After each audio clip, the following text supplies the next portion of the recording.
ஆண்டவரும் அருமை இரட்சகருமாய் இருக்கிறதான இயேசு கிறிஸ்துவின் ஈடு இணையற்ற நாமத்தினால் உங்கள் யாவரையும் வாழ்த்தி வரவேற்கிறேன். அவர் மாமிசத்திலே கொலையுண்டு ஆவிலே உயிர்ப்பிக்கப்பட்டார். அந்த ஆவிலே அவர் போய் காவலில் உள்ள ஆவிகளுக்கு பிரசங்கித்தார். அந்த ஆவிகள் பூர்வத்திலே நோவா பேலை ஆயத்தம் பண்ணும் நாட்களிலே தேவன் நீடிய பொறுமையோடு காத்திருந்த போது கீழ்ப்படியாமை போனதான ஜனங்களுக்கு சுவிசேஷத்தை அறிவிக்கும்படியாக என் தேவன் பாதாளம் கடந்து போகிறார். 1 பேதுரு 3ஆம் அதிகாரம் 18வது வசனத்திலிருந்து 20வது வசனம் வரையும் நாம் பார்க்கிறோம். பாருங்கள், ஒரு ஆத்துமா கூட கெட்டு போவது தேவனுடைய சித்தம் அல்ல. பாவிகளை ரட்சிக்கும்படியாக தான் கர்த்தராகிய இயேசு கிறிஸ்து இந்த உலகத்திற்கு கடந்து வந்தார்.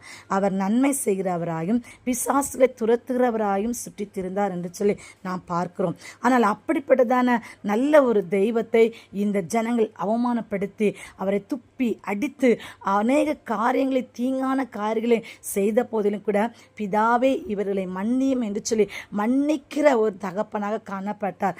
இந்த நாள் நேரத்திலையும் பாருங்கள், அவர் கீழ்ப்படியாமை இருந்ததால் அந்த ஜனங்களுக்கு சுவிசேஷத்தை அறிவிக்கும்படியாக கடந்து போகிறார். ஐயோ, இந்த ஜனங்கள் நன்மை செய்தேனே, இவர்கள் என்னை கொலை செய்து விட்டார்களே, என் வேலை இதோடு முடிந்து விட்டது என்று சொல்லி தேவன் நினைக்காதபடிக்கு அந்த தருணத்திலேயும் அந்த ஜனங்களை அவர் சுவிசேஷத்தை சொல்லி ரட்சிப்பின் அனுபவத்துக்களை வழிநடத்தும்படியாக கடந்து போகிறார். இதை கேட்டுக்கொண்டிருக்கும் எனக்கு அருமையான கர்த்தருடைய பிள்ளைகளே, உங்களுடைய ஊழியத்தின் பாதையிலும் சரி, உங்களுடைய வாழ்க்கை பயணத்திலும் சரி, உங்களுக்கு எதிராக அநேக காரியங்களை தீங்கான காரியங்களை செய்த ஜனங்கள் உண்டு. உங்களை துன்பப்படுத்தின ஜனங்கள் உண்டு.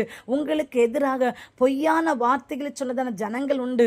உங்களுக்கு எதிராக துரோகத்தையும் அவமானத்தையும் செய்த ஜனங்கள் உண்டு.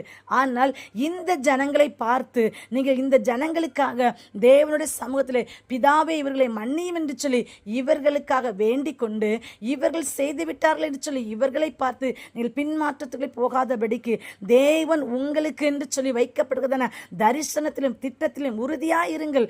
தேவன் உங்களை என்ன நோக்கத்தோடு அழைத்தார் என்பதை நீங்கள் தெரிந்து கொண்டு அந்த நோக்கத்தின்படியாக தேவனுக்காக நீங்கள் அநேக காரியங்களை செய்து முடிக்கிறவர்களாக நீங்கள் நிற்பீர்கள் என்று சொன்னால் தேவன் உங்களோடு கூட இருப்பார்.